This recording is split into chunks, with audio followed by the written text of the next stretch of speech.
நன்றி. அருமையான தேவனுடைய பிள்ளைகளே, இந்த நல்ல காலை பொழுதிலே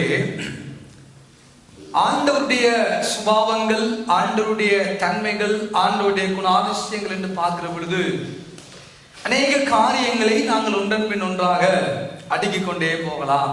துதிக்கிற பொழுது கூட நாங்கள் எவ்வளவோ காரியங்களை ஆண்டவருக்கு சொல்லி நாம் துதிக்கிறோம். அவர் நல்லவர், வல்லவர், அவர் மகத்துவமானவர், பெரியவர், அன்புள்ளவர், இரக்கமுள்ளவர், தயவுள்ளவர், அழகுள்ளவர் என்று சொல்லி எவ்வளவோ வர்ணனை வார்த்தைகளால் நாம் ஆண்டவரை துதித்துக் கொண்டிருந்தாலும் அநேக சுபாவங்களுக்கும் அதிசயங்களை வேதாகமத்தின் மூலமாக ஆண்டவராகிய இயேசு கிறிஸ்துவை பற்றியும் ஆண்டவரை பற்றியும் வேதம் நமக்கு அநேக காரியங்களை, சுபாவங்களை குறிப்பிட்டாலும் இன்றைக்கு நம்முடைய ஆண்டவர் மனது உருகுகிற தெய்வம், மனம் இறங்கி மனதுருகி நமக்கு உதவி செய்கிறவர் என்ற தலைப்பிலே அந்த வார்த்தை இந்த காலை பொழுது நாங்கள் தியானிக்க போகிறோம்.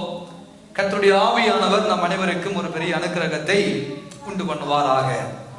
ஆகவே ஆண்டவராகிய இயேசுவை பற்றி, கர்த்தரை பற்றி ஏசாயா தீர்க்கதரிசி தன்னுடைய தீர்க்கதரிசன புத்தகத்தில் எழுதுகிற பொழுது ஏசாயா 30வது அதிகாரத்துக்குள்ளே நாம் கடந்து வருகிற பொழுது அங்கே 18வது வசனத்தை நாம் வாசிக்க கேட்கிற பொழுது ஆண்டவருடைய சுபாவத்தினுடைய தன்மையை வேதம் நமக்கு தெளிவாக அங்கே ஆண்டவர் நமக்கு எழுதி வைத்துள்ளார்.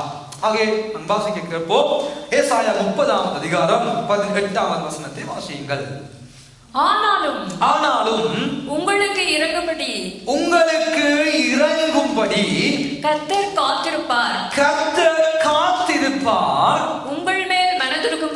உங்கள் மேல் அவர் மனதுருகும்படி அவர் எழுந்திருப்பார். கர்த்தர் நீதி செய்கிற தெய்வம். அவருக்கு காத்திருக்கிற அனைவரும் பாக்கியவான்கள் என்று கர்த்தருடைய வார்த்தை நமக்கு இங்கே சொல்லுகிறது. அருமையான தேவனுடைய பிள்ளைகளே, நம்முடைய ஆண்டவருடைய சுபாவத்துல மிகவும் முக்கியமான ஒரு சுபாவமாக வேதம் நமக்கு காண்பித்து கொடுக்கிறது என்ன? எங்கள் மேல அவர் மனதுருகும்படி அவர் எழுந்திருக்கிற ஒரு கடவுள். ஆமென். என்ன செய்யும்படி? அவர் எங்கள் மேல மனது உருகும்படி, விதமாக சொல்லுகிறது, மனது உருகும்படி அவர் எழுந்திருப்பார் என்று வேதம் சொல்லுகிறது. உங்களுக்கு இறங்கும்படி அவர் காத்திருப்பார், உங்களுக்கு மனது உருகும்படி அவர் எழுந்திருப்பார். யாருக்கு அவர் காத்திருக்கிறார், யாருக்கு அவர் எழுந்திருக்கிறார் என்ற கேள்வியை இந்த வார்த்தைக்கு உள்ளே நாம் கேட்டு பார்ப்போமானால், ஆண்டவர் காத்திருக்கிறார், ஆண்டவர் எழுந்திருக்கிறார், அவர் இரக்கம் செய்ய காத்திருக்கிறார், அவர் மனதிற்கும்படி எழுந்திருக்கிறார். நல்லது. அவருடைய சுபாவங்கள் அழகானவைகள் தான், அன்பானவைகளே. ஆனால் யாருக்கு என்ற கேள்வியை நாம் கேட்டு பார்க்கிற பொழுது இந்த வசனம் நமக்கு தெளிவான ஒரு காரியத்தை அங்கே நமக்கு சொல்லுகிறது. அது என்ன? அதே வசனம், அவருக்கு காத்திருக்கிற அனைவருக்கும் அவர் என்ன செய்கிறாரா? காத்திருக்கிறார், எழுந்திருக்கிறார். அவர்கள்லாம் பாக்கியவான்கள்.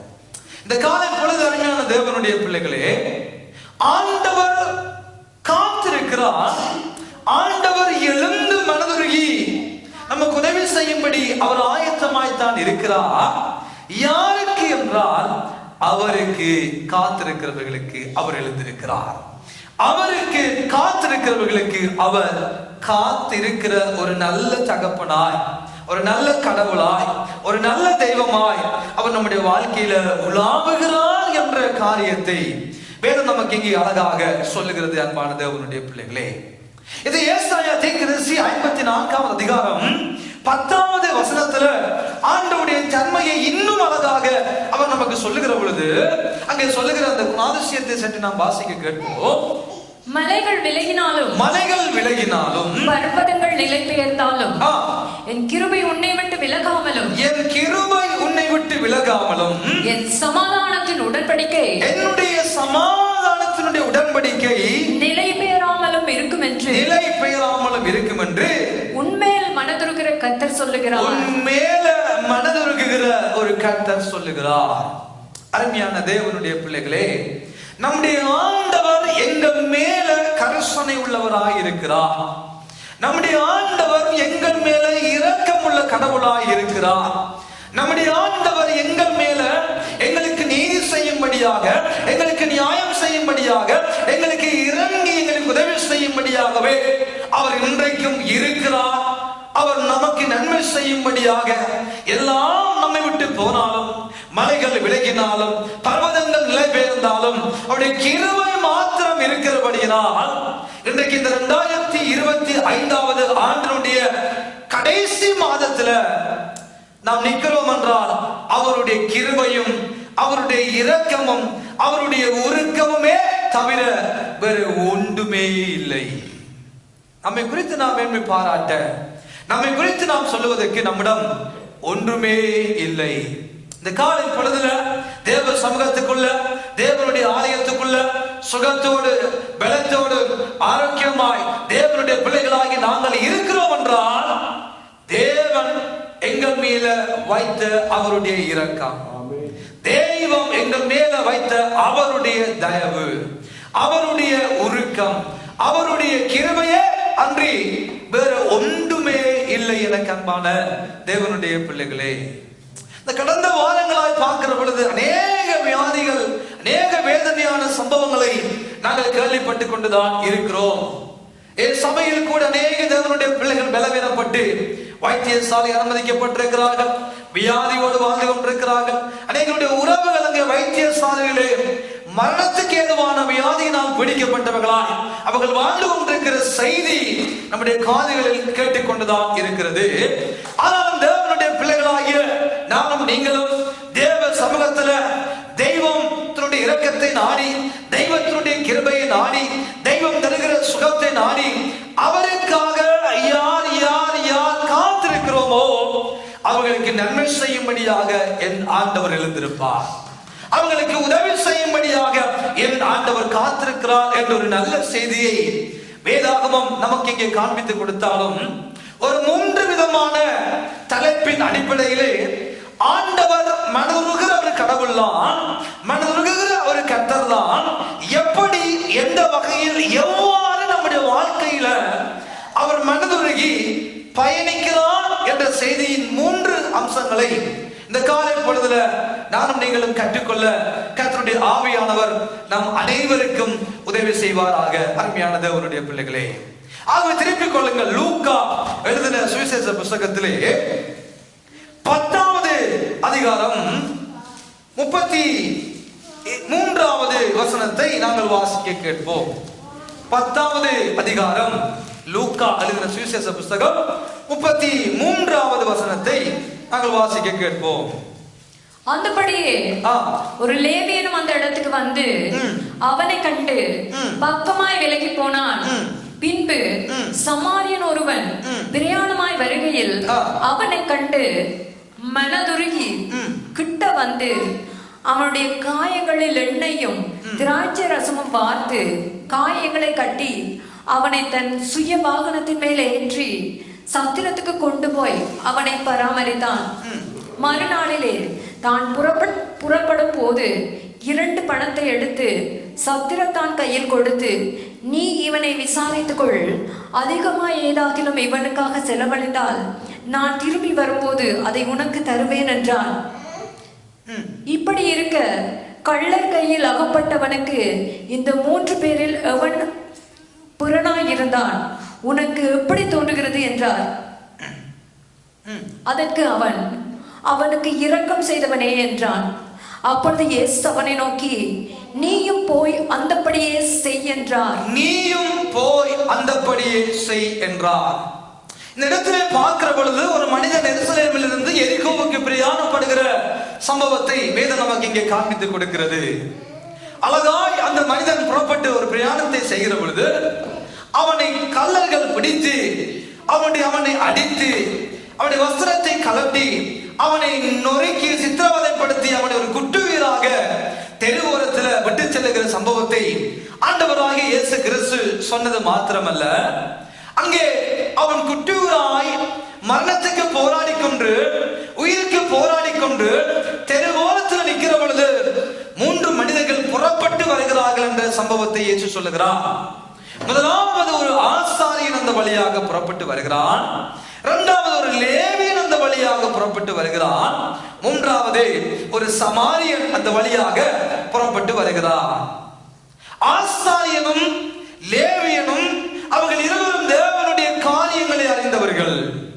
அவர்கள் இருவரும் தேவனுடைய பற்றி அறிந்தவர்கள், தெரிந்தவர்கள், நியாய பிரமாணத்தை அறிந்து கொண்டவர்கள்.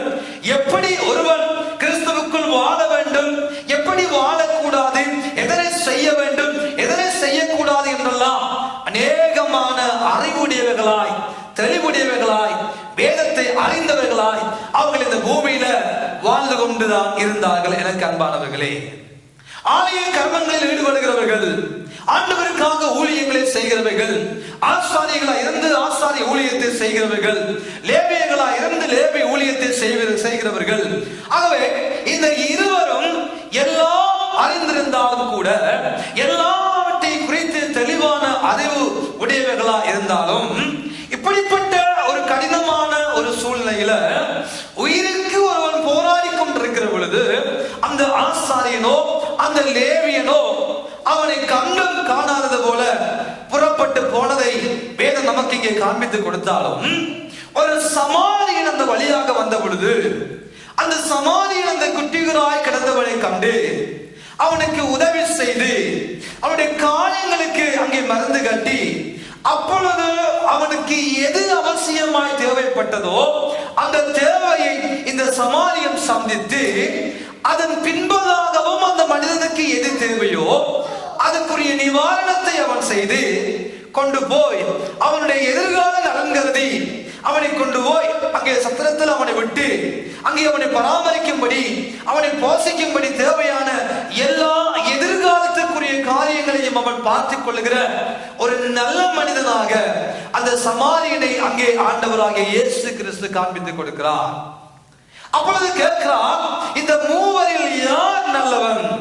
ஆசாரியர் வேதாகமங்கள் எல்லாவற்றையும் அறிந்தவனோ, தேவனுடைய காரியங்கள் எல்லாவற்றையும் புரிந்த லேவியனோ, இல்லாவிட்டால் அந்த வழியாய் தெருவோரமாய் வந்த சமாரியனோ யார் என்று கேட்ட பொழுது அவன் சொல்லுகிறான், இந்த சமாரியன் தானே நல்லவன், அந்த சமாரியன் தானே உதவி செய்யக்கூடியவனாய் இருந்தான், அந்த சமாரியன் தானே தற்பொழுது அப்பொழுது நிகழ்காலத்தில் அவனுக்கு என்ன தேவையோ அதை சந்தித்தான், எதிர்காலத்திலும் எது தேவையோ அதை சந்திக்கும்படியாக காரியங்களை செய்தான், அந்த சமாரியன் அல்லவோ நல்லவனாக இருந்தான் என்று சொல்லி ஆண்டவராக இயேசு கிறிஸ்து அந்த சமாரியனுடைய சுபாவத்தை, அந்த சமாரியனுடைய நல்ல குணாதிசயத்தை அவர் அங்கே மேற்கோள் காட்டி, நீயும் அப்படி செய் என்ற ஒரு காரியத்தை அவனுக்கு சொல்லிக் கொடுக்கிற காரியத்தை வேதம் நமக்கு இங்கே காண்பித்து கொடுத்தாலும், என் ஆண்டவராகிய இயேசு கிறிஸ்து எதிர்காலத்துக்கு மாத்திரம் உதவி செய்கிற ஒரு நல்ல சமாரியன் அல்ல. அவர் நிகழ்காலத்திலும் நம்முடைய எல்லா சூழ்நிலைகளிலும், நெருக்கமான நேரங்களா இருக்கட்டும், கடினமான நேரங்களா இருக்கட்டும், வியாதிப்பட்டிருக்கிற நேரங்களா இருக்கட்டும், துன்பமாக இருக்கிற நேரங்களா இருக்கட்டும், அவர் நிகழ்காலத்துக்கும் அவர் எதிர்காலத்துக்கும் நம்மை போஷிக்கிற, நம்மை நடத்துகிற, நம்மை விசாரிக்கிற, நம்மை நேசிக்கிற, நமக்காக மனது உருகுகிற ஒரு நல்ல சமாரியனை இந்த காலை பொழுதுல நானும் நீங்களும் ஆண்டவராய் கொண்டிருக்கிறோம். ஆகவே நானும் நீங்களும் வாக்கியவான்கள் பிரியமானவர்களே. கர்த்தரை தெய்வமாக கொண்ட ஜனம் வாக்கியம் உள்ளது என்று வேதம் சொல்லுகிறது. அந்த கர்த்தர் யார்? எல்லா சூழ்நிலைக்கும் நமக்கு மனதுருகி நமக்கு இரக்கம் செய்து, நிகழ்காலத்தில் மாத்திரமல்ல, நிகழ்காலத்தில் தேவையான தேவைகளை சந்திக்கிற கடவுள் மாத்திரமல்ல, அவர் எதிர்காலத்துக்கும் ஆண்டவராக இருக்கிற ஒரு நல்ல சமாரியனை இந்த காலை பொழுதுல நானும் நீங்களும் ஆண்டவராய் கொண்டிருக்கின்றபடியினால நான் நினைக்கிறோம், அவருடைய கிருபையினால் அந்த சமாரியனாகிய இயேசு நம்முடைய தனிப்பட்ட வாழ்க்கையில, நம்முடைய குடும்ப வாழ்க்கையில, நம்முடைய சபை வாழ்க்கையில நமக்கு நிகழ்காலங்கள் உதவி செய்கிறவராய் மாத்திரமல்ல, எதிர்காலத்துக்கும் தேவையானவற்றை அவர் நிறைவேற்றிக் கொண்டிருக்கிற ஒரு நல்ல சமாரியனாய் அவர் எங்கள் வாழ்க்கையில இருந்தபடியினால் நானும் நீங்களும் இருக்கிறோம். அவர் எங்கள் வாழ்க்கையில அவர் இறங்கும்படி, அவர் காத்திருக்கிற ஒரு நல்ல தெய்வமாய் நமக்கு இருந்தால், அவர் நமக்கு உருகும்படி, மனது உருகும்படி எழுந்திருக்கிற ஒரு நல்ல தகப்பனாய், ஒரு நல்ல சமாரியனாய் அவர் இந்த காலை பொழுதில் இருந்தபடியினால் இந்த 2025ஆம் ஆண்டை நாம் முடிக்க முன்பதாக அவர் எங்களுக்கு இருந்தார் என்பதுதான் உண்மை. அன்பானவர்களே, அவர் நிகழ்காலத்தில் தேவைகளை சந்திக்கிறவராய் மாத்திரமல்ல, எதிர்காலத்துக்கும் நம்முடைய தேவைகளை பார்த்துக் கொள்ளுகிற நல்ல சமாரியனாய் அவர் நம்முடைய வாழ்க்கையில கடந்து வருகிறார் என்பதுதான் உண்மை. ஏனென்றால் இந்த உலக படைப்பை பார்க்கிற பொழுது ஆதாம் ஏவாள் ஆண்டவருக்கு விரோதமாக, ஆண்டவருடைய வார்த்தைக்கு விரோதமாக செயல்பட்ட பொழுது உடனே அவர்களை தேடி சென்றவர் தான் நம்முடைய ஆண்டவர். நான் சொன்னதை நீ செய்யவில்லை அல்லவோ, என் வார்த்தைக்கு நீ கீழ்ப்படியவில்லை அல்லவோ, நான் எல்லாவற்றையும் அனுபவிக்கும்படியாக எவ்வளவோ காரியங்களை ஒன்றன் பின் ஒன்றாக பார்த்து பார்த்து பார்த்து பார்த்து செய்து ஒன்றை மாத்திரம் செய்ய வேண்டாம் என்று சொன்ன பொழுது நீங்கள் என் வார்த்தைக்கு கீழ்ப்படியாமல் செய்து விட்டீர்களே என்று சொல்லி அவர்களை ஒதுக்கி வைக்காத, அவர்களை புறக்கணிக்காத, அவர்களை வெறுக்காத ஒரு நல்ல கடவுளை, ஒரு நல்ல சமாரியனாய் இந்த காலை பொழுதில் நாம் கொண்டிருந்தபடியினால் நானும் நீங்களும் தேவ சமூகத்துக்குள்ளே இருக்கிறோம். எத்தனை தடவைகள், எத்தனை நாட்கள் தேவனுக்கு விரோதமாக நாம் காரியங்களை செய்திருக்கலாம். எத்தனை நாட்கள் தேவனை தேடாமல், எத்தனை நாட்கள் தேவனிடத்தில் நாங்கள் மன்றாடாமல், எத்தனை நாட்கள் அவரை அப்பா என்று கூப்பிடாமல், அவரை ஆராதிக்காமல், அவரை துதிக்காமல், அவரை போட்டாமல், அவரை புகழாமல், அவருடைய சத்தத்தை கேளாமல் எத்தனையோ தடவைகள் நாங்கள் ஓடி ஓடி ஓடி ஓடி அவருக்கு விரோதமான வார்த்தைகளை, அவருக்கு விரோதமான காரியங்களை, அவருடைய விருப்பத்தை செய்யாமல் கீழ்ப்படியாமல் நாம் வாழ்ந்திருந்தாலும் இன்றைக்கு இந்த ஆலயத்துக்குள்ள வாழ்ந்து கொண்டிருக்கிறோம் என்றால் அவர் ஒரு நல்ல சமாரியனாய் நம்முடைய வாழ்க்கையில வந்தபடியினால், அவர் நல்ல சமாரியனாய் நமக்கு உதவி செய்கிறவராய் இருந்தபடியினாலே தவிர நாம் நல்லவர்களாய் இருக்கிறபடியினால் நல்ல சமாரியனாய் நம்முடைய வாழ்க்கையில வரவில்லை.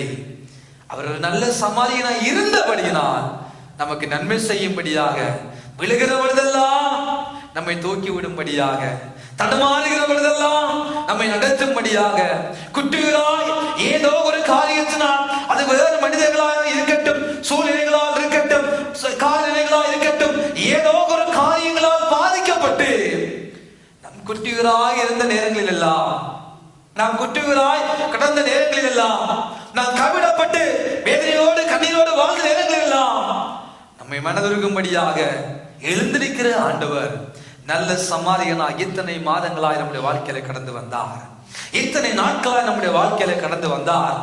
நிகழ்காலத்துக்குரிய காரியங்களை சந்தித்தவர் மாத்திரமல்ல, எதிர்காலத்துக்கும் அவர் ஒரு நல்ல சமாரியனாய் எங்கள் வாழ்க்கையில கடந்து வந்தார் என்பதுதான் உண்மை. எனக்கு அன்பான தேவனுடைய பிள்ளைகளே, ஆகவே முதலாவது அந்த மனதுருகிற கர்த்தர் எங்கள் நடைமுறை வாழ்க்கையா இருக்கட்டும், எங்கள் குடும்ப வாழ்க்கையா இருக்கட்டும், எங்கள் சபை வாழ்க்கையா இருக்கட்டும், எல்லா நேரங்களிலும் எல்லா சூழ்நிலைகளிலும் உதவி செய்யக்கூடியவர் நம்மோடு கடந்து வருகிறார். அவர் நல்ல சமாரியனாய் நம்மோடு நம்முடைய வாழ்க்கையில பயணிக்கிறார்.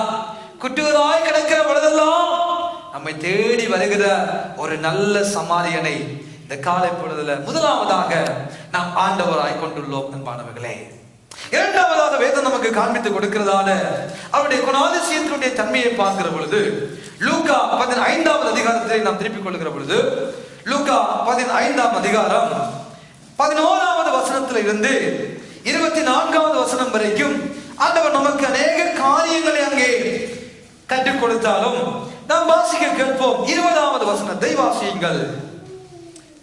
எழுந்து புறப்பட்டு தன் தகப்பனிடத்தில் வந்தான். 19-20 வாசியுங்கள். 19-20. இனிமேல் உம்முடைய குமாரன் என்று சொல்லப்படுவதற்கு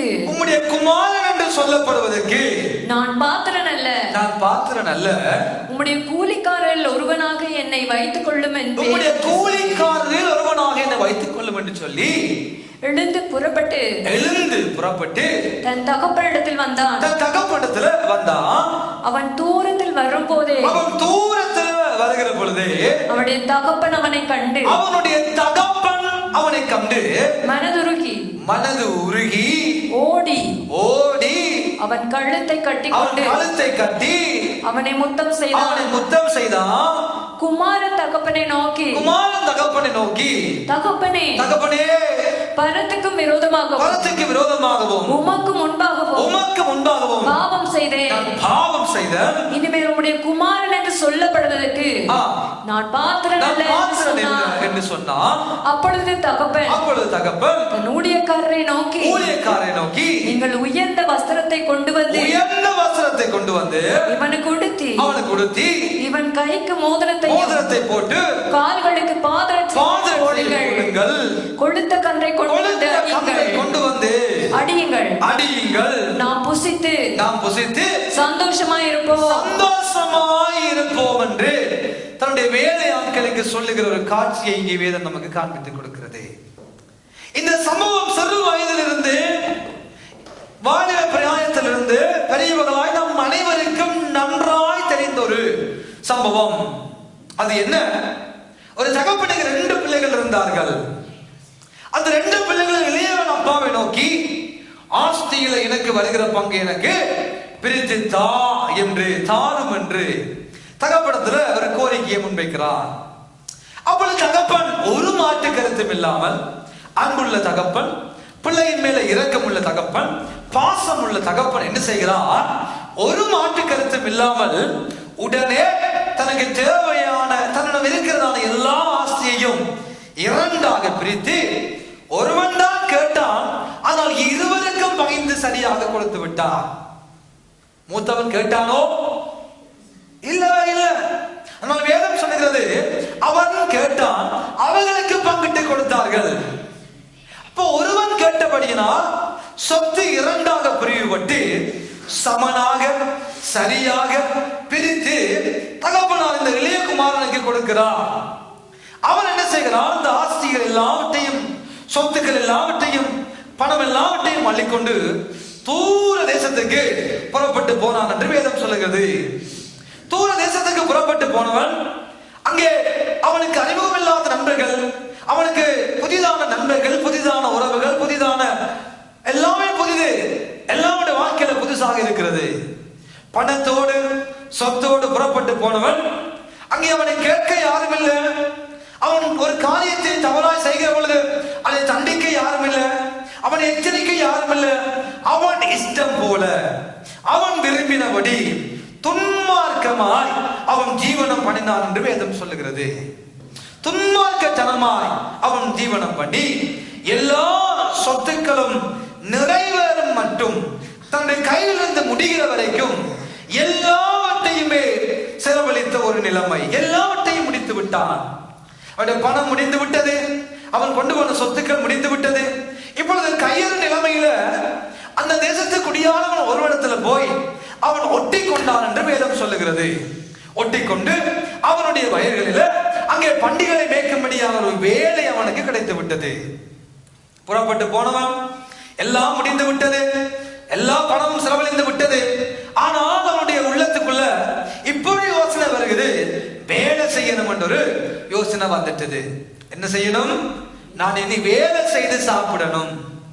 ஆகவே நான் உழைக்க வேண்டும், நான் சம்பாதிக்க வேண்டும், நான் வேலைக்கு போக வேண்டும் என்ற உணர்வு இந்த பிள்ளைக்கு வந்துட்டது. இவ்வளவு நாளைக்கும் அவனை வேலைக்கு போகாம வச்சிருந்த காரியம் என்ன? அப்பாவனுடைய ஆசீர்வாதங்கள், அப்பாவனுடைய சொத்து, அப்பா கொடுத்ததான நன்மைகள், அப்பா கொடுத்ததான பொக்கிஷங்கள், அப்பா கொடுத்ததான பணம் அவனுக்கு வேலைக்கு போக வேண்டும் என்ற உணர்வையும் வேலைக்கு போக வேண்டும் என்ற ஒரு சிந்தனையை கொண்டு வரவில்லை. இப்பொழுது எல்லாம் செலவழிந்த பின்பதாக அப்பாவினுடைய ஆசீர்வாதங்கள் இவனுடைய வாழ்க்கையிலிருந்து எல்லாம் போன பின்பதாக அவனுக்கு ஒரு யோசனை வருகிறது. என்ன? நான் வேலைக்கு போய் உழைக்க வேண்டும். வேலைக்கு போனா தான் என்ற வயிற்றை நான் நிரப்பக்கூடும். நான் வேலைக்கு போனா தான் 4 பணம் சம்பாதித்து அந்த பணத்துல வாழ்க்கை நடத்தக்கூடும் என்று சொல்லி ஒரு வேலையை தேடி போனவன் அவனுக்கு கிடைத்த ஒரு வேலை என்ன? பண்டிகை மேய்க்கும்படியான ஒரு வேலை. நல்ல வேலை. என்னத்தை மேய்க்கிறது? பண்டிகை மேய்க்கிற வேலை கிடைச்சிருக்கு. சரி, ஓகே. அப்பாவோடு இருக்கிற பொழுது பண்டிகை கிட்ட போயிருப்பானு தெரியல. அப்பா விட்டு போனவன் இப்ப பண்டிகை மேய்க்கிறதுக்கு ஒரு தொழிலை பெற்றுக் கொண்டான். சரி, ஓகே, நல்ல வேலை. என்னதான் செய்யறது? வேற வழி இல்ல. பண்டிகை மேய்க்க போனவன் இப்பொழுது பண்டிகை மேய்த்து கொண்டிருக்கிறான். ஆனா அவனுக்கு சாப்பிட வழி இல்ல. அங்கேயும் போன இடத்துலயும் பஞ்சம் வந்துட்டு. அப்பா விட்டு போன பொழுது பணம் எல்லாம் முடிந்தது. அப்பா விட்டு போன என்பதாக பண்டிதான் அவனுக்கு ஒரு வேலையாக கிடைத்தது, பண்டி மேய்க்கிற வேலைதான் கிடைத்தது. அப்பா விட்டு போன என்பதாக போன இடத்திலும் பஞ்சம், அப்பா விட்டு போன என்பதாக போன இடத்திலும் சாப்பிட வழி இல்லாத ஒரு நிலைமை. இவன் பண்டி சாப்பிட்ட கூட அந்த தவிட்ட கூட கிடைக்காத ஒரு நிலைமை. பண்டி சாப்பிடுற சாப்பாட்டை கூட ஒரு வேளை சாப்பிட முடியாத ஒரு நிலைமை. ஒரு தினம் அவனுக்கு அதை கூட கொடுத்ததா போல தெரியவில்லை. இப்பொழுது அவன் எல்லாவற்றையும் யோசிக்கிறான். இவ்வளவு நாளைக்கு அப்பாவோடு வாழ்ந்த பொழுது எனக்கு 3 நேரம் மூக்கு வேலை சாப்பாடு இருந்தது, வேலையை பற்றி யோசிக்க வேண்டிய உணர்வில்லை, எல்லா ஆசீர்வாதங்களும் இருந்தது, எங்களுக்கும் அநேக வேலையாட்கள் இருந்தார்கள், எனக்கும் வேலை செய்ய வேலையாட்கள் இருந்தார்கள். அப்பாவுக்கு எவ்வளவோ வேலையாட்களும் நன்றாய் சாப்பிட்டு நன்றாய் திருப்தியாகி நன்றாய் உடுத்தி நன்றாய் அழகான இடங்களில் அவர்கள் வாழ்ந்து கொண்டிருக்கிறார்களே, நான் இனி அப்பாவிடம் திரும்பி போக வேண்டும், அப்பாவிடம் நாம் திரும்பி போக வேண்டும் என்ற உணர்வு அவனுக்குள்ள வருகிறது. எல்லாம் முடிவடைந்த பின்பதாக, எல்லாம் செயலிழந்த பின்பதாக, எல்லா அப்பாவினுடைய ஆசீர்வாதங்கள் இல்லாமல் போன பின்பதாக அவனுக்குள்ள ஒரு எண்ணம் வருகிறது. நான் மறுபடியும் திரும்பி என் அப்பாவினுடைய வீட்டுக்குள்ள போக வேண்டும். நான் மறுபடியும் போய் சொல்ல வேண்டும், அப்பா, நான் உமக்கு விரோதமாகவும் பரத்துக்கு விரோதமாகவும் நான் பாவம் செய்து விட்டேன். நான் செய்தது பாவம், நான் உண்மை விட்டு போனது பாவம், நான் போனபடி நான் பட்ட பாடு என்ன, பண்டி சாப்பிட்ட சாப்பாடு கூட எனக்கு கிடைக்கவில்லை, நான் போனபடி வஸ்திரங்கள் விலை உயர்ந்த வஸ்திரங்கள் எல்லாம் கலட்டப்பட்ட நிலைமை, ஒழுங்கான ஒரு உணவு இல்லை, ஒழுங்கான ஒரு உடை இல்லை, ஒழுங்கான ஒரு உறைவிடம் இல்லை, எல்லாமே நிற்கதையற்ற நிலைமையில நான் வாழ்கிறேனே என்று சொல்லி அவனுக்கு ஒரு நாள் புத்தி தெளிவடைந்து மறுபடியும் அப்பாவை நோக்கி பிரயாணம் பண்ணும்படியாக அவன் மனம் திரும்பி, பாவத்திலிருந்து மனம் திரும்பி, செய்த பிழையிலிருந்து மனம் திரும்பி அப்பாவிடம் அவன் கடந்து போகிறான். அப்பாவிடம் கடந்து போகிற பொழுது வேதம் சொல்லுகிறது, அவன் தூரத்தில் வருகிற பொழுது, அழகான வார்த்தை என்பானவர்களே, அழகான ஒரு காரியம்.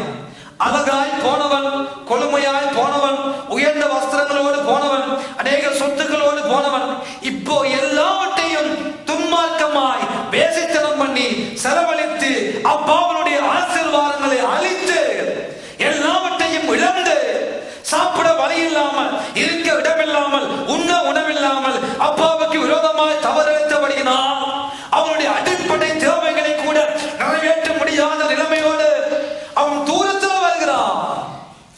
ஒருவேளை நான் கற்பனை பண்ணி பார்க்கிறேன், சேவெடுத்திருக்க மாட்டான், குளித்திருக்க மாட்டான், நல்ல வஸ்திரங்கள் உடுத்திருக்க மாட்டான், அவனுடைய உருவமே உருக்குலைந்திருக்கும். ஆனால் என் வேதம் சொல்லுகிறது, அவன் தூரத்தில் வருகிற பொழுது, அவன் தூரத்தில் வருகிற பொழுது அப்பா அவனை அடையாளம் கண்டுவிட்டான், அது என்னுடைய பிள்ளைதான்.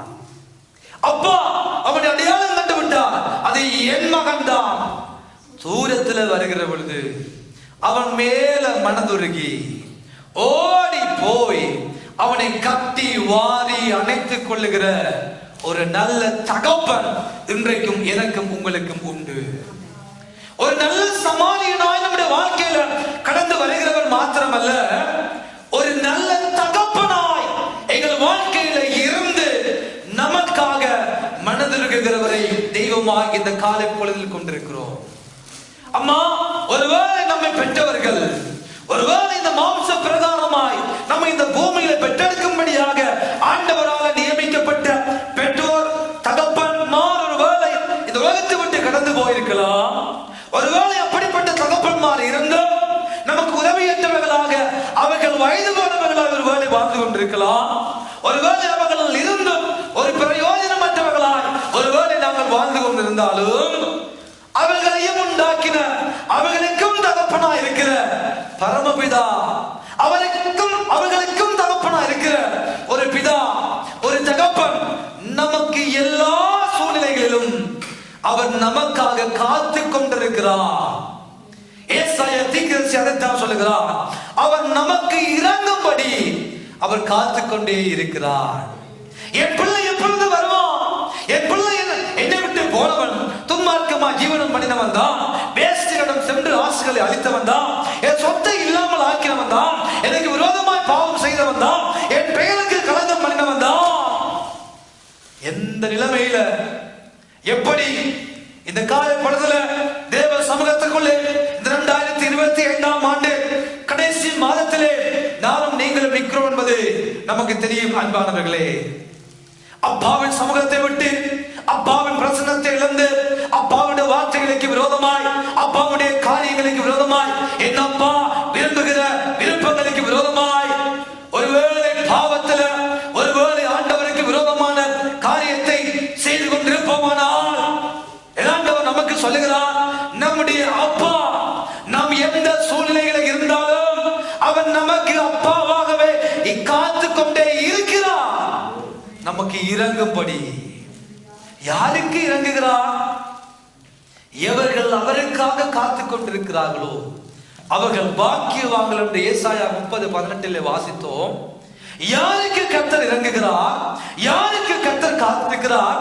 யாருக்கு நன்மை செய்யும்படி எப்பொழுது என் பிள்ளை என்னிடம் வருவான் என்று காத்திருக்கிறார் என்றால் மனம் திரும்பி தன்னிடம் வருகிறவர்களை காத்திருக்கிறார்.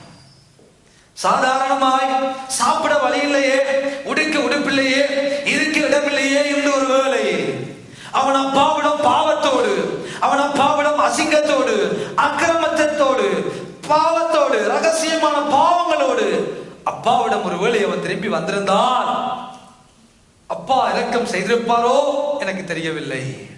ஆனால் அவனுடைய வருகை, அவன் அப்பாவிடம் திரும்பி வந்த வருகை வேதம் சொல்லுகிறது, அவன் புத்தி தெளிந்த பின்பதாக, ஐயோ நான் பரத்துக்கு விரோதமாகவும் என் அப்பாவுக்கு விரோதமாகவும் நான் பாவம் செய்து விட்டேன், நான் பிழை செய்து விட்டேன், இவ்வளவு பாடுகள், இவ்வளவு கஷ்டங்கள், ஒரு பண்டி மேய்க்கிற வேலை எனக்கு கிடைத்தது, அந்த பண்டி சாப்பிடுற சாப்பாடு கூட எனக்கு கிடைக்கவில்லையே என்ற உணர்வு வேதம் சொல்லுகிறது. அவன் புத்தி தெளிந்த பின்பதாக நான் பாவம் செய்து விட்டேனே என்ற உணர்வு, நான் மனம் திரும்பி வாழ வேண்டும், பரத்துக்கு விரோதமாக, என் அப்பாவுக்கு விரோதமாக, என் ஆண்டவனுக்கு விரோதமாக நான் தவறு இழைத்து விட்டேனே என்று மனம் திரும்பி வருகிற ஒவ்வொரு தேவனுடைய பிள்ளைகளுக்காகவும் இரக்கமுள்ள அப்பா, அன்புள்ள அப்பா, நம்முடைய பரமபிதா நமக்காக மனதிருகிற ஒரு அப்பாவாக வாழ்க்கையில நமக்காக அவர் காத்து கொண்டே இருக்கிறார். ஒரு நல்ல சமாரியனாய் நிகழ்காலத்தில் எது நடந்தாலும் பரவாயில்லை, நிகழ்காலத்தில் நமக்கு உதவி செய்கிறவராய் மாத்திரமல்ல, எதிர்காலத்தில் நமக்கு தேவையான தேவைகளை சந்திக்கிறவராய் வாழ்க்கையில் நடந்து வருகிற ஒரு நல்ல சமாரியன் அவர் மாத்திரமல்ல, ஒரு நல்ல தகப்பனாய் மனம் திரும்பி வருகிறவர்களை எப்பேற்பட்ட அசிங்கமான உடுப்போடு, எப்பேற்பட்ட துர்நாட்டத்தோடு, ஒருவேளை பாதரட்சை இழந்தவர்களாய், ஒருவேளை அப்பாவின் அதிகாரமாகிய மோதிரம் அப்பாவுடைய உரிமையை காண்பித்துக் கொடுக்கிறது, அப்பாவுக்கு நமக்கு முடிய இருக்கிற உறவை காண்பித்துக் கொடுக்கிறது, அப்பாவுக்கு நமக்கு முடிய காண்கின்ற உடன்படிக்கை அடையாளமாய் இருக்கிற அந்த உறவை ஒருவேளை இழந்துட்டு வந்தாலும் என்னப்பா அழுக்கு வஸ்திரங்களை கலட்டி அதிகாரம் என்னும் மோதிரத்தை நமக்கு அணிவித்து சுவிசேஷம் என்னும் பாதரட்சையை கால்களை நம்மை போட்டுவிட்டு மறுபடியும் அழகு பார்க்கிற ஒரு நல்ல பரமபிதா 2025ஆம் ஆண்டுல இந்நாள் வரைக்கும் நம்மோடு இருந்தார், இந்நாள் வரைக்கும் நமக்கு நம்மோடு இருந்து கொண்டே வந்தார்.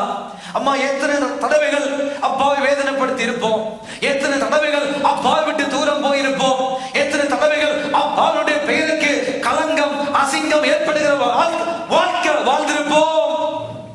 எங்களுடைய பலவீனங்கள், பாவம் என்னும் பலவீனம், வியாதிகள் என்னும் பலவீனம், எங்கள் பலவீனங்களால் புறப்பட்ட வார்த்தைகள் எவ்வளவு தூரம் அப்பாவை வேதனைப்படுத்தி இருந்தாலும் நாம் மறுபடி மனம் திரும்பினவர்களாய், அப்பா எனக்கு இறங்கும், அப்பா எனக்கு மன்னியும், அப்பா என் தவறில் இருந்து என்னை வெளியே கொண்டு வரும், என் பலவீனங்கள் உதவி செய்கிற கர்த்தருடைய ஆவியானவரே எனக்கு இறங்கும் என்று கூப்பிட்ட பொழுதெல்லாம் எல்லா சூழ்நிலைகளிலும் எல்லா நேரங்களிலும் ஒரு மனதுருகிற தகப்பனாய் கடந்து வந்தவர் இன்றும் நம்மோடு இருக்கிறார். அவர் அப்பாவாய் கடந்து வந்தபடியினால இரக்கம் செய்கிற அப்பாவாக, மனதிருகிற ஒரு அப்பாவாக, தயவு பாராட்டுகிற ஒரு அப்பாவாக, அன்புள்ள ஒரு அப்பாவாக எங்கள் வாழ்க்கையில இருந்தபடியினால் தான் இன்றைக்கு அவருடைய பிள்ளைகளாய் தேவ சமூகத்துக்குள்ளே வந்து அப்பா அப்பா அப்பா என்று கூப்பிடுகிற பொழுது பிள்ளை என்னும் உறவோடு நம்மை பார்த்து மனம் திரும்புகிற பொழுதெல்லாம் நம்மை வாரி அணைத்து முத்தமிட்டு நம்மை ஆசீர்வதித்து அழகான வஸ்திரங்களால் நம்மை உடுத்தி நம்மை அலங்கரித்து முத்திரை மோதிரத்தை மறுபடியுமாக போட்டு பாதரட்சைகளை உடுத்திவிட்டு நம்மை குறித்து நமக்காக எவ்வளவோ தவறுகள் பாவங்களை செய்துவிட்டு தேவ சமூகத்தில் வந்து மனம் திரும்பி வந்து அப்பா என்று கூப்பிட்ட பொழுது அவர் நமக்காக கொளுத்த கன்றை அடித்து பெரிய விருந்து வைத்து எப்படி சந்தோஷப்படுகிறார்களோ அதே போல பாவிகளா இருந்து மனம் திரும்பி வருகிற பொழுது பரலோகத்துல மிகுந்த சந்தோஷம் உண்டாகிறது என்று எழுதி இருக்கிறது. மிகுந்த சந்தோஷம் பாவியாய் வரும்போது அல்ல, பாவத்தை விட்டு மனம் திரும்பி வருகிற பொழுது, மனம் திரும்பி வருகிற பொழுது, பாவத்தை உணர்ந்து பாவத்தை ஐயோ நான் தவறு செய்து விட்டேனே என்ற உணர்வோடு மனம் திரும்பி வருகிறவர்களை தூரத்துல வந்தாலும் அவர் நம்மை ஓடி வந்து வாரி அணைத்து முத்தமிட்டு பரிவு காட்டி அந்த பாசத்தை காட்டுகிற ஒரு நல்ல தகப்பன் எனக்கும் உங்களுக்கு உண்டு. ஒரு நல்ல தகப்பன் நமக்கு உண்டு. நல்ல சமாரியனாய் கடந்து வந்தார். அவர் எங்கள் வாழ்க்கையில இன்றைய வரைக்கும் ஒரு நல்ல அப்பாவாக அவர் எல்லாருடைய வாழ்க்கையிலும் கடந்து வருகிறார். எல்லாருடைய வாழ்க்கையிலும் கடந்து வருகிறார். எனக்கு அன்பானவர்களே, இன்னும் ஒரு காரியம் வேதம் நமக்கு அவரை குறித்து காண்பித்து கொடுக்கிறது. நீங்கள் வாசித்து பாருங்கள். மத்தேயு எழுதின சுவிசேஷ புத்தகத்துக்குள்ளே கடந்து வாருங்கள். மத்தேயு 9வது அதிகாரம், மத்தேயு 9வது அதிகாரம் வாசியுங்கள். 36வது வசனத்தை வாசிக்க கேட்போம்.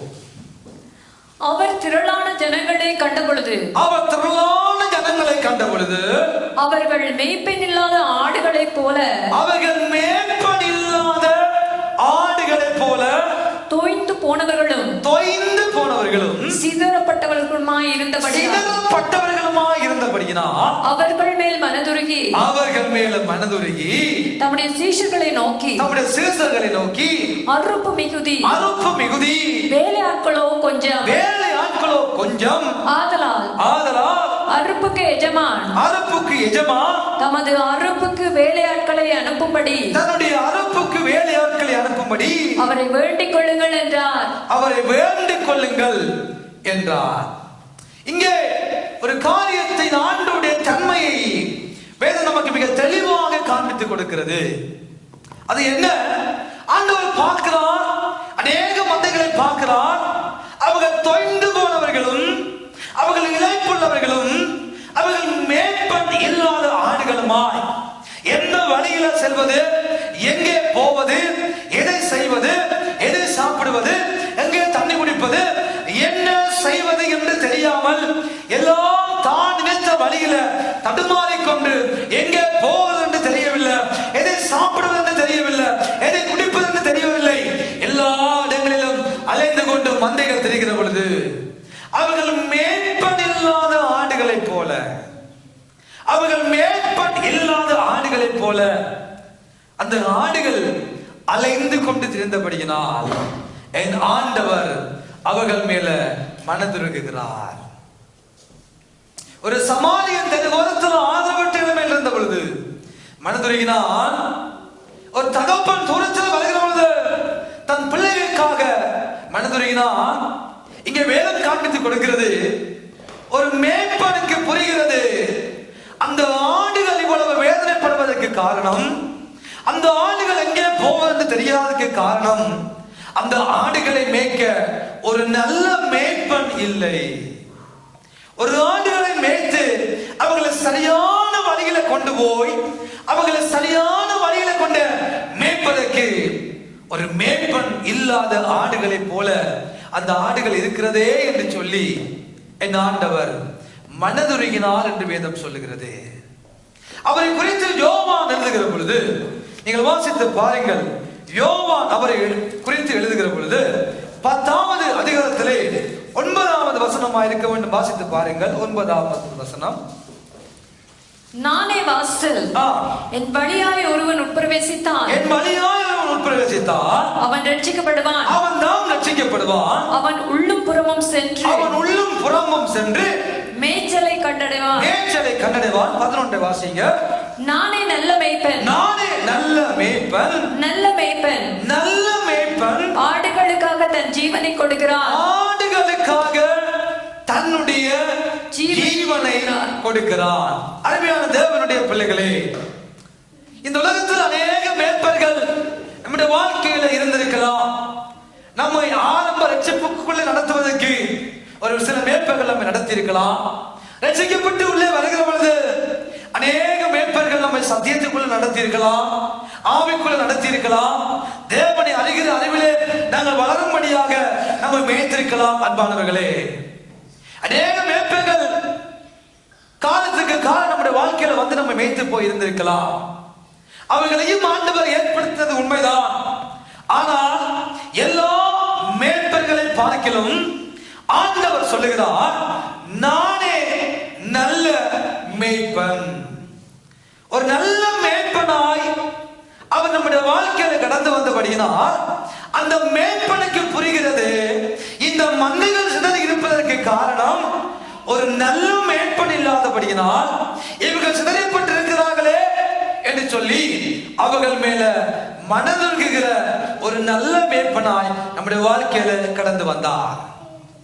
ஒரு நல்ல மேய்ப்பனாய் மனதுருகி நம்மை பாதுகாக்க, நம்மை ரட்சிக்க, நாம் உள்ளும் புறமும் சென்று மேய்ச்சலை கண்டுகொள்ளும்படியான ஒரு மேய்ப்பனாய் கடந்து வந்தவர் தன்னுடைய ஜீவனை, தன்னுடைய இரத்தத்தை, தன்னுடைய ஆவியை, தன்னுடைய ஆத்மாவை, தன்னுடைய சரீரத்தையே நமக்காக கொடுக்கும்படியாக வந்த ஒரு மேய்ப்பன் என்றால் அவர்தான் என் ஆண்டவராகிய இயேசு கிறிஸ்து. அவர் நல்ல மேய்ப்பனாய் நம்முடைய வாழ்க்கையில கடந்து வந்தார். சங்கீதக்காரன் சொல்லுகிறார், அவர் என்னை புல்லுள்ள இடங்களில மேய்த்து அமர்ந்த தண்ணீர்கள் அண்டையில நடத்துகிற நல்ல மேய்ப்பர். அவருக்கு தெரியும் எங்க புல் இருக்கிறது, அவருக்கு தெரியும் எங்க தண்ணி இருக்கிறது, எந்த புல்லை இந்த ஆட்டுக்கு கொடுக்க வேண்டும், எந்த புல்லை இந்த ஆட்டுக்கு கொடுத்தால் இது ஆரோக்கியமாக வளரும், சின்ன ஆட்டுக்கு எந்த சாப்பாட்டை கொடுக்க வேண்டும், வளர்ந்த ஆட்டுக்கு எந்த சாப்பாட்டை கொடுக்க வேண்டும், தொய்ந்து போன ஆட்டுக்கு எந்த சாப்பாட்டை கொடுக்க வேண்டும், உடைந்த ஆட்டுக்கு எந்த சாப்பாட்டை கொடுக்க வேண்டும் என்று சொல்லி எல்லா ஆடுகளினுடைய தன்மைகளை அறிந்த மேய்ப்பர்.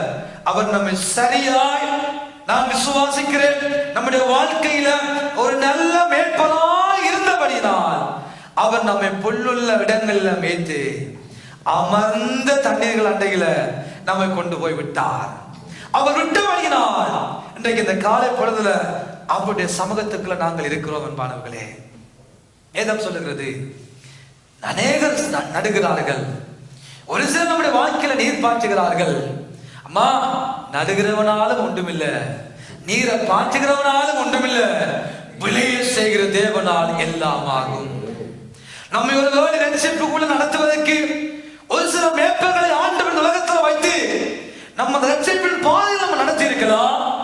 ரட்சிக்கப்பட்டு நம்மை சபையில வைத்து நம்ம மேய்க்கும்படியாக ஒரு சில மேய்ப்பர்களை ஆண்டவர் நமக்கு நடத்தி இருக்கலாம், நீர் பாய்ச்சி இருக்கலாம், நம்மை நட்டிருக்கலாம். ஆனால் அவர்கள் எல்லாம் மேய்ப்பர்களும் இந்த உலகத்தை விட்டு கடந்து போய்விடுவார்கள். ஆனால் நம்முடைய மேய்ப்பர் ஆண்டவராகிய இயேசு என்ற மேய்ப்பர் நிரந்தரமானவர், நிலையானவர்.